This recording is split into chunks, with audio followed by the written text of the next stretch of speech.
There is a stretch of water only a few dozen miles wide that can make the price of almost everything move.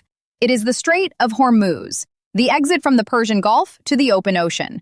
Before this war, roughly 20.9 million barrels of oil and petroleum products passed through it every day. That was about a quarter of all oil traded by sea. More than a fifth of the world's liquefied natural gas moved through the same narrow route.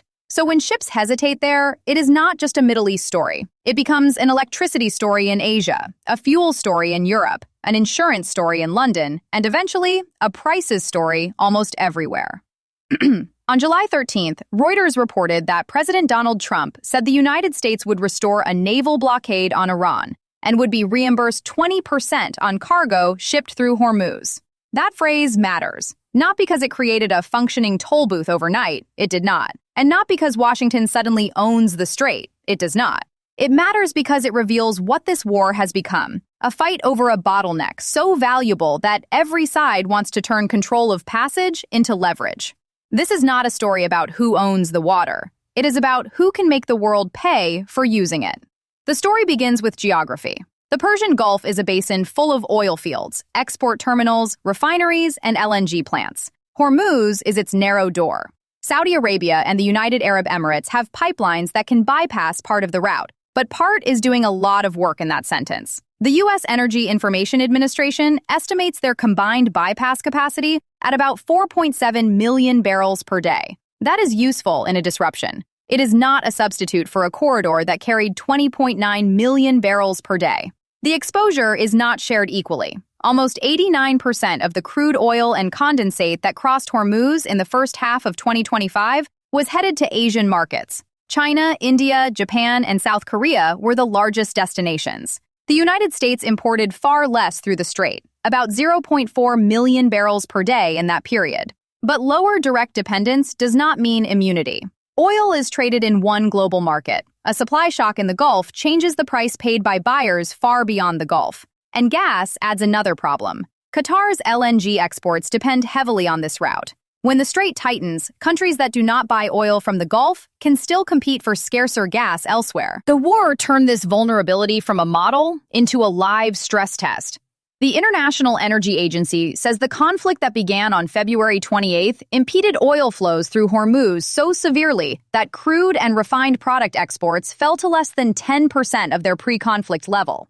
On March 11th, its member countries agreed to release 400 million barrels from emergency reserves, the largest collective release in the agency's history. That number tells you what governments feared, not an inconvenient detour. A supply disruption large enough to require the strategic stockpiles created for wars and crises. Then come the costs that do not appear on a map.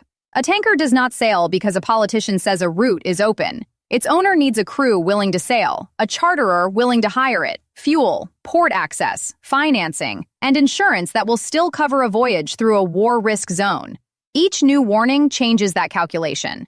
The U.S. Maritime Administration's current advisory says the risk of Iranian attacks on commercial shipping in the Persian Gulf, Hormuz, and the Gulf of Oman remains high. Even when a vessel is not hit, risk has a price. It can mean a delay, a higher premium, a different route, a cargo that arrives late, or a refinery that receives less than it planned for. That is how a conflict at sea becomes a bill on land. So, where does Trump's proposed 20% charge fit in? First, it should be described accurately. Reuters reported a statement by Trump. We do not have evidence that a universally enforceable American charge was created, collected, or accepted by shipping companies and flag states. The proposal is still revealing. In a normal shipping lane, a toll is a fee for using infrastructure owned or administered by someone. A canal, a port, a pipeline, a terminal. Hormuz is different. It is an international strait bordered by Iran and Oman. Under the law of the sea, ships and aircraft enjoy a right of transit passage through qualifying international straits. The convention says that passage shall not be impeded and that bordering states must not hamper it. That does not make the law magically self-executing in a war zone. It means a toll is more than a commercial idea. It is a claim about power. Who gets to set the conditions of movement through a route the global economy treats as essential? A June United Nations briefing described Tehran's announcement of a Persian Gulf Straits Authority requiring international ship captains to pay a toll when transiting the waterway. So this is not simply America versus Iran. It is a contest between a formal legal principle, transit should not be impeded, and the much harder reality that a state, a navy, a missile battery, an insurer, or a mine can make passage dangerous enough to become a negotiation. That is what the phrase "Iran has the strait" means here. Not legal ownership, leverage. And that is why the price of the conflict is not limited to the oil Iran can sell or the ships Washington can stop. The prize is the ability to decide whose cargo moves first, who carries the risk, and who absorbs the cost when the most important door in global energy trade begins to close. There is no clean winner in that arrangement. Iran can pressure the route, but a closed route cuts its own export lifeline. The United States can deploy naval power, but ships cannot be ordered into a commercial system that insurers and crews consider unpriceable. And the importing countries, mostly in Asia, are left paying for a confrontation they do not control.